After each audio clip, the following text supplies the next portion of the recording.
Oi, gente! Nessa segunda videoaula sobre prismas, como eu tinha colocado, a gente vai dar uma ênfase um pouco maior ao estudo da dispersão da luz.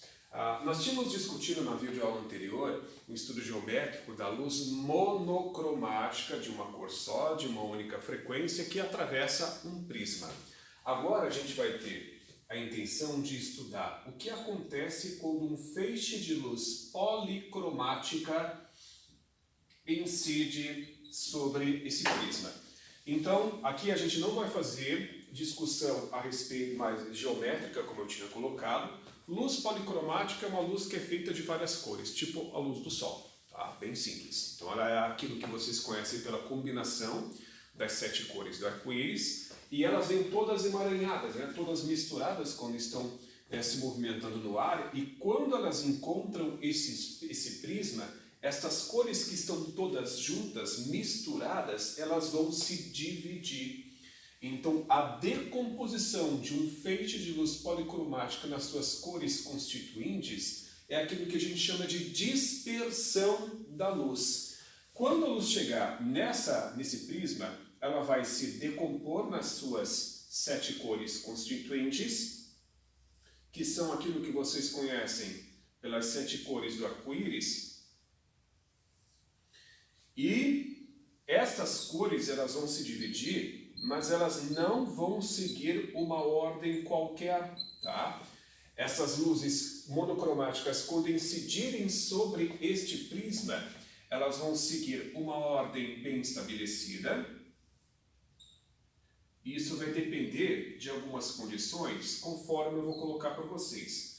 Aqui a mão livre é muito difícil da gente fazer, digamos, uma representação bem fiel àquilo que realmente acontece, tá? Vou procurar colocar as coisas aqui da maneira mais adequada possível, mas a mão livre, como eu disse, é um pouco difícil de fazer essa representação da dispersão da luz de maneira bem precisa. Então, que cores são estas? O que acontece? Quando você tem uma luz policromática se dividindo nas suas cores constituintes, a gente está falando, como eu disse, sobre a dispersão da luz. O nome dado a essa decomposição de um feixe de luz policromático em suas cores constituintes, como eu disse, é aquilo que a gente chama de dispersão da luz. Só que a ordem das cores nessa decomposição não é uma ordem qualquer. A mesma coisa acontece no arco-íris. As cores elas não se dispersam de forma qualquer. Há uma ordem muito bem definida para isso. Primeiro, o que você precisa saber? A ordem destas 7 cores? Não. O que é imprescindível? Você saber qual é a luz que sofre o menor desvio e qual é a luz que sofre o maior desvio. Naquela matiz de cores, de 7 cores que mais se destacam, aquela que sofre o menor desvio é a luz vermelha. Ao passo que a cor que sofre o maior desvio é a luz violeta. Então vocês podem perceber que dessas 7 cores, aquela que sofre o maior desvio ao sair do prisma é a luz violeta, né? Ela está se movimentando assim, depois ela sofre uma queda brusca aqui na sua direção de propagação, ao passo que a luz vermelha nem tanto. Então esta luz, a vermelha, é aquela que sofre o maior desvio, é a luz que sofre o menor desvio ao sair desse prisma, e a violeta é aquela que sofre o maior desvio ao sair desse prisma.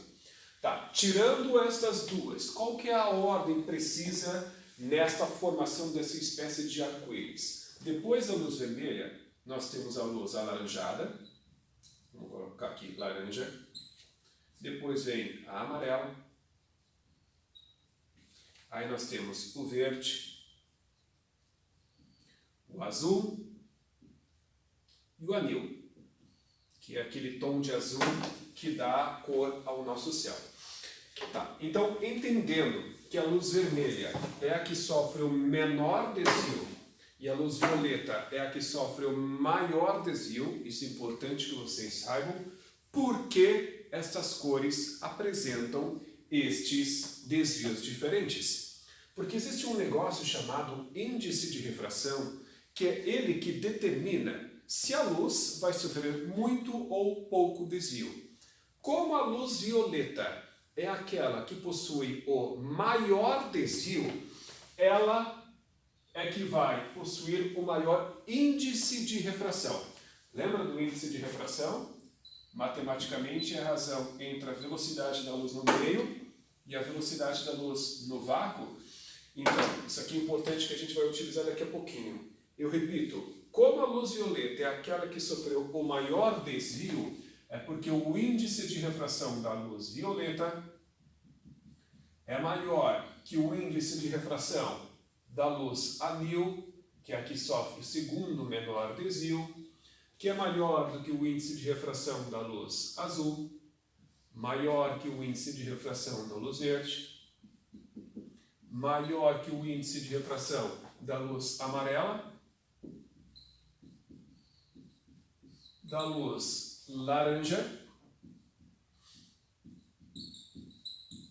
da luz vermelha. Então, bem simples. A que sofre o maior desvio é a que possui maior índice de refração, e a que sofre o menor desvio, caso da luz violeta, é vermelha, é aquela que sofre o menor desvio. Agora a gente pode aproveitar o embalo para fazer uma consideração em relação à velocidade. Porque veja, índice de refração e velocidade são grandezas inversamente proporcionais, visualmente dá para perceber isso. Como a luz violeta é aquela que tem o maior índice de refração, a velocidade da luz violeta vai ser a menor possível. Eu insisto nisso. Como o índice de refração da luz violeta é o maior de todas as cores, quem tem maior índice de refração tem menor velocidade. Então a gente pode colocar as coisas da seguinte forma. A velocidade da luz violeta é menor do que a velocidade da luz anil, que é menor que a velocidade da luz azul, menor que da luz verde, menor do que a velocidade da luz amarela, da luz laranja e, finalmente, da luz vermelha. Em outras palavras, a luz violeta é a que tem menor velocidade de propagação dentro desse prisma e a luz vermelha é aquela que tem maior velocidade. Agora, o que acontece? Tá, eu disse que a luz violeta sofre o maior desvio por ter o maior valor de índice de refração para ela, dentro do prisma. Agora, por que ela tem o maior índice de refração? Por isso que eu vou escrever agora, porque o índice de refração destas luzes, o índice de refração depende da frequência da luz. Depende da frequência da luz. Então, cada uma dessas cores possui uma frequência específica, tá? Então, como a luz violeta... E assim, ó, depende no seguinte sentido.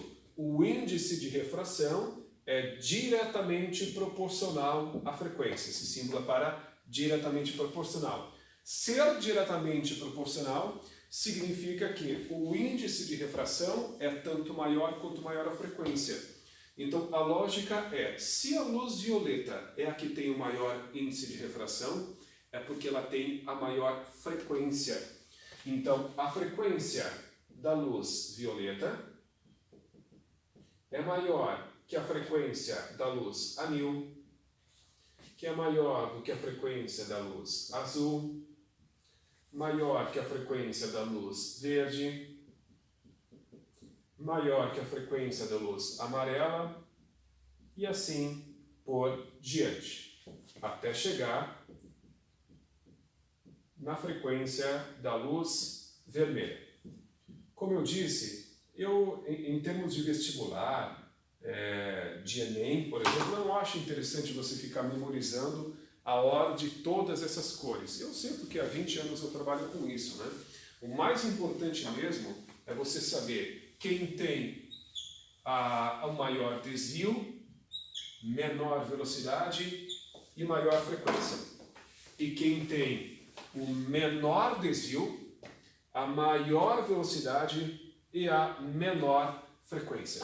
Então tem que saber qual é a luz que é a menos desviada e qual é a luz que é a mais desviada, que sofre o maior desvio. Sofre maior desvio porque tem maior índice de refração, tem maior índice de refração porque tem maior frequência e automaticamente tem menor velocidade. Com a luz vermelha é exatamente o contrário do que acontece. Tudo bem? Bom, aí para encerrar essa aula eu vou fazer uma breve explanação sobre o que acontece em um arco-íris. Beleza? Bom, a formação de um fenômeno meteorológico, por assim dizer, muito bonito, fenômeno físico, acredito mais, é um troço muito bonito chamado arco-íris, né? O arco-íris ele se forma logo depois que chove, tá? Sempre depois que chove. Logo após, eu não sei o intervalo de tempo necessário, né? Mas só tem formação de arco-íris depois que chove e quando tem uma boa incidência solar. Se estiver chovendo e muito nublado, é pouco provável que tenha a formação de arco-íris. E não é depois de qualquer chuva que tem arco-íris, porque as gotas de água elas têm que ter um formato adequado, um tamanho mínimo para que ocorra esse fenômeno. Bom, o que acontece? Eu procurei representar as gotas de água que ficam suspensas na atmosfera depois que chove por essa bola aqui. Tá? São gotículas de água com um tamanho adequado. Então, se eu for representar o tamanho das gotículas de água, né, desse tamanho, que não vai dar para enxergar absolutamente nada. Tá? Então, aqui eu tenho a representação da luz do Sol, a combinação daquelas 7 cores que mais se destacam em um arco-íris incidindo sobre essa gota de água. Eu não vou, se eu for representar aqui as 7 cores que compõem o arco-íris, vou dar uma bagunça esse meu desenho, vocês não vão entender muita coisa, tá? Então eu vou representar apenas as 2 cores, aquelas que sofrem o menor e o maior desvio, conforme eu tinha ressaltado a importância. Então imaginem que a luz que vem do Sol, combinação das 7 cores, blá blá blá, incide sobre essa gotícula de água. Aí o que a gente vai ter? A luz que sofre o menor desvio e a luz que sofre o maior desvio.